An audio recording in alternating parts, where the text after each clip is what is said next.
In the counter lawsuit against AL, the blogger, he is accused of fraud, negligence, and wrongdoing. Let's talk about it.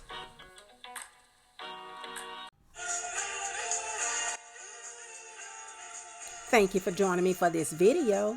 All commentary is alleged and in my very own opinion. Please don't forget to support the channel, like, share, and subscribe. So I know you guys have been wondering what has happened, what went on, and all of these things. First of all, the Bible tells us there's a time for peace and there's a time for war, right? There's a time for peace, there's a time for war. And I've been peaceful. I haven't said anything. I've sat back and have paid attention to the subtle attacks. I've pulled up on Anthony's lives. First thing I want to say is, how did I meet Anthony? I've never met him in person. Despite how it has been said at times to make you all think something, I've never even talked to him on the phone. I don't have his number. He doesn't have mine. There has never been a communication with Anthony and I except by way of DM. I don't know him. I don't know him. Okay? Don't know him. Ain't never had a phone conversation with him. I can't tell you what his phone number begins with. Alright? Anthony, like how I'm live right now, he started requesting, I go in and see who's requesting to be on my live. He started requesting to come on my live. Y'all know, I'm like, for me, I'll be honest with you, I was like, oh, a dude trying to come on the live? Who is this? Oh, okay, there's a male trying to come on. Who is this person? So I clicked him one day, you know what I mean? And when I clicked his name, he came on. Seemed like a very nice young man, smiling. I didn't have to let him come on my live, but I did multiple times. Multiple times, okay? Let him come on here. Let him come on my live. Encouraged him to go ahead and do YouTube. Like, let's call a thing tonight. Because y'all know that's what I do. Y'all already know that's how I move. I'm that person who's gonna encourage you. Hey, you know what? You should do a YouTube channel, okay? You coming with the questions, because they were a little messy, but it was okay. I can respect a little mess at times. So I'm like, you need to do a YouTube channel. And let me tell y'all, let me read this for y'all, because we're finna hit everything tonight. I got my friend Brittany over here so I can have her phone, because I need the receipts out there. We gonna get into Dawn a little bit, but she had sent him a series of questions for him to answer. And I don't know if she was going to, I guess pitch him for some things, whatever. I know she was trying to do a podcast thing with some bloggers, so maybe. But anyway, how did you get into blogging or reporting? Here's his answer that he typed to Dawn. I got into blogging after I went live with Love and Marriage Huntsville's Melody Shree. I asked a question that was sincere and could help others. Melody told me to start a YouTube channel. I wasn't trying to be a blogger. It just so happens to come to nature, and everyone took a liking towards me. I went from 1,400 subscribers to almost 10K in a month. That's his answer. Now, there's a bunch of other questions on here. It's 4 of them. But that's the first question. First question, his answer. So,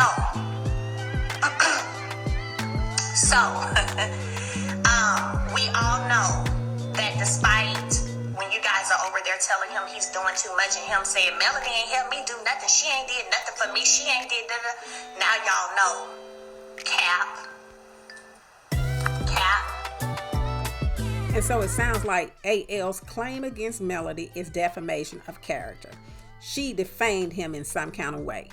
And now I was on that live and I didn't see any defamation of character. I saw Melody putting out facts, receipts, and her opinion about AL. Now, if he's talking about when she said that he had clients coming onto his live, if that's what he's calling defamation, he can't even say that, because Melody said that there were people telling her that when AL was live sometime, some of his clients were actually appearing in the video on the live. According to the opinions by the American Medical Association, filming patients without consent is a violation of the patient's privacy. Consent is therefore an ethical requirement for both initial filming and subsequent broadcasting for public viewing. So if he's talking again, defamation of character, and Melody's attorney said he came with unclean hands, this is where I think this come in with the unclean hands, because if you are a provider, a mental health provider, there are strict ethical guidelines that you are to follow. One of these guidelines is you cannot violate a client's privacy rights, because a client has a right to confidentiality. And if you're recording someone and you put that information out and they didn't consent for you to do it, then you violated their privacy. You can't come back later on and say, well, you defamed my character because you said that I had children on my live. It don't matter whether it was a child or an adult. Somebody's rights was violated if you had them on camera, on a live, and did not get their consent. That is a violation. And that, to me, you're coming with unclean hands, because there was a violation committed, whether it was an adult or a child. There's still a violation of somebody's privacy and somebody's rights.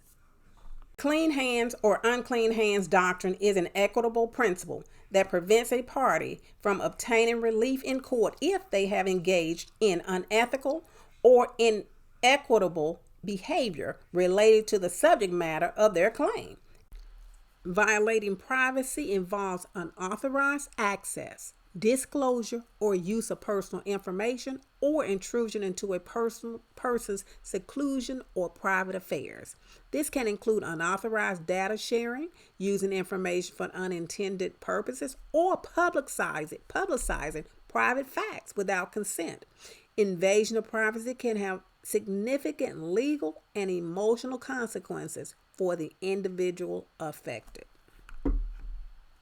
According to the opinions by the American Medical Association, filming patients without consent is a violation of the patient's privacy.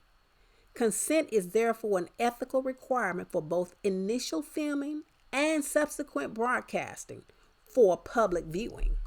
Again, Melody's attorney said in her answer that Lofties engaged in fraud, negligence, wrongdoing, and wanton. Now, I think we just talked about the negligence. He had clients coming onto his live, allegedly. Negligence in legal terms is the failure to exercise a standard of care that a reasonable, prudent person would have exercised under the same circumstances. It is a key concept in tort law and involves a breach of a duty of care, leading to harm or damage to another person or their property. Negligence can result from both actions and omissions, and it's a common basis for personal injury lawsuits. In my opinion, the wrongdoing goes along with the negligence, because this is what wrongdoing in legal terms states. Wrongdoing is defined as illegal or dishonest behaviors, injurious, criminal, or improper behaviors. And as a mental health provider, it is improper for you to violate a client's rights. You cannot violate a client's right to privacy. And so we are primarily looking at the 10th defense that Melody's attorney put forth out of the 13th. The 10th defense says the plaintiff's injury, damage, or loss, if any, were caused by its own negligence, wantonness, fraud, and or wrongdoing. Wantonness refers to a lack of restraint, control, or moral principle, particularly when it comes to actions or behaviors that is harmful or destructive. It can imply recklessness, excess, or a disregard for the consequences of one's actions. If you start a live, you're a mental health provider, you're in a work environment, you have clients nearby. Before I pressed that live button, I should have already known that there was a high probability that one of those clients would come into that kitchen or dining room or wherever, go to the refrigerator or come into that frame some kind of way. I should have predicted that. And because of that, I should have never started the live. I should have waited until I'm off duty. Or I should have made sure that I had someone there watching those patients, making sure that they did not come into the frame. And in my opinion, and this is all alleged, and in my opinion, this is where the unclean hands come in. You can't do something wrong and then somebody say something about it and you try to take them to court. It's going to go right back to the beginning. If you did something wrong by violating somebody's rights, and someone reported or say something about it, you can't turn around and sue them for defamation because you came with unclean hands. And there's negligence, and there's unethical behavior, and allegations of fraud as well. Fraud is defined as an intentional deception used to gain an unfair advantage, often for financial gain, and can violate both civil and criminal laws. It involves making false statements, concealing facts, or manipulating information to deceive others. Fraud can be committed by individuals or organizations, and it often involves a fraud triangle of perceived need, opportunity, and rationalization. In my opinion, I think the fraud is coming in where the plaintiff is saying that Melody caused A, B, C, and D, when it was really not her that caused A, B, C, and D. It was actually the plaintiff who caused A, B, C, and D, whether it's job loss, whether it's subscribers, or whether it's money.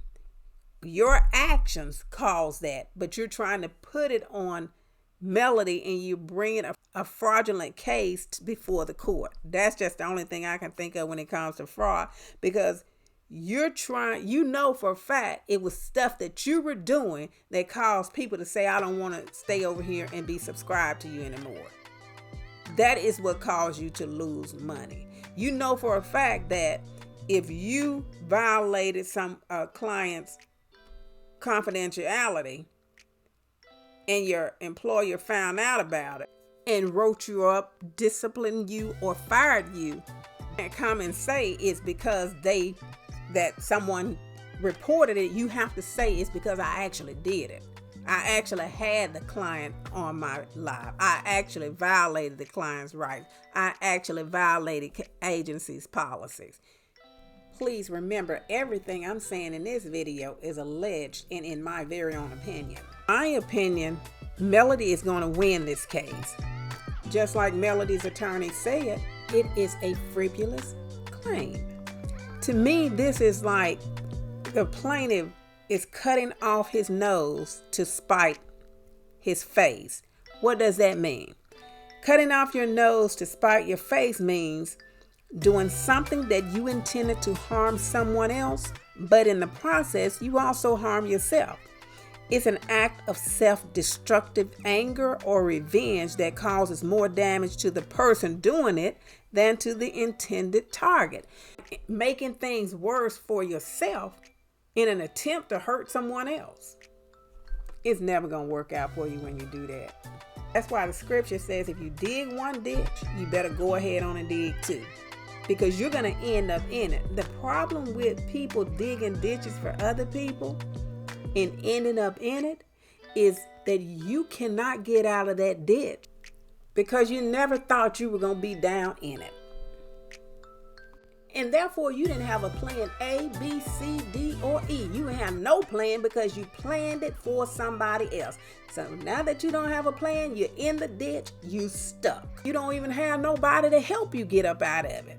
And you're stuck like Chuck because you did the wrong thing for the wrong reason. And a lot of times these people be doing the wrong thing for the wrong reason to the wrong people. Don't mess with God's children. Y'all better stop this messing with God's children for no reason. What parent do you know is going to let you keep on messing with their kid? They may not even give you one chance. They're not going to let you keep on messing with their children. And God do not allow people to mess with his. Running around here doing all this dirty work. Dirty, just filthy work for no reason at all. And think you're going to get away with it. Okay? You better think again. So here is Melody's answer in its entirety in regards to this lawsuit. Its answer and affirmative defense. Comes now defendant Melody S. Rogers by and through her attorney of record and hereby files his answer and states the following. Number 1, defendant answer.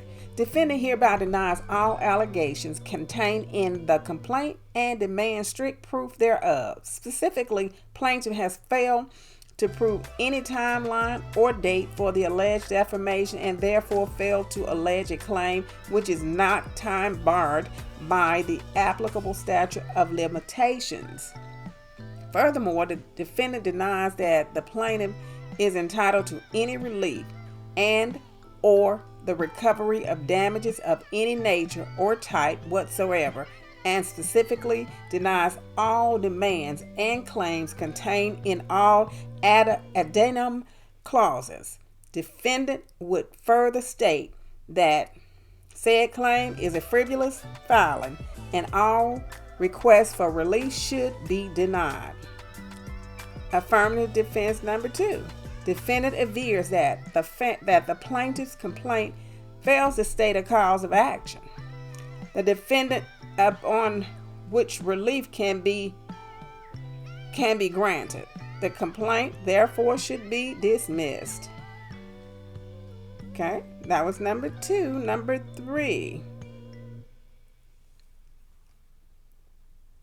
Actually, that was affirmative defense. First was defendant avers that the plaintiff's complaint fails to state a cause of action against the defendant upon which relief can be granted.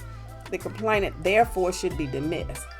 The complaint therefore should be dismissed pursuant to Rule 12b-6 of the Alabama R.civ.p. Second defense, defendant pleads the general issue. Third defense, defendant denies that it is liable in any manner whatsoever to the plaintiff. Fourth defense, by his own conduct and actions, the plaintiff has waived its right to any recovery against the defendant. Fifth defense, defendant denies that any conduct on her part proximately caused or contributed to any of the plaintiff's alleged injuries and or damages. Sixth defense, defendant avers that plaintiff claims are barred by the applicable statute of limitations and the equitable doctrine of laches. Seventh defense, the injuries to the plaintiff were approximately caused by superseding and intervening acts or otherwise of third parties other than the defendant. Eighth defense, the injuries to the plaintiff were directly and proximately caused and or contributed to by actions of people other than the defendant, over whom defendant had no control and or authority. Ninth defense, the plaintiff's claims are barred to the extent that it failed to mitigate its damages. 10th defense, the plaintiff's injuries, damages, or loss, if any, was caused by his own negligence, wantonness, fraud, and or wrongdoing. 11th defense, the plaintiff's alleged damages were caused at least in part by plaintiff's own actions, inactions, or failures to perform which equaled or exceeded all alleged wrongdoing by the defendant. 12th defense, the defendant pleads unclean hands by the plaintiff. And 13th defense, the defendant reserves the right to amend her answer to reflect any additional defenses prior to trial should the discovery process reveal information unknown to the defendant at this time. And we see that Melody has requested a trial, and this answer was submitted electronically on May 27, 2025. Now that's all I have for this video. Please drop down in the comments and let me know what you think about the plaintiff's case and Melody's answer. Thank you so much for joining me. Have a beautiful day. And please don't forget to support the channel, like, share, and subscribe.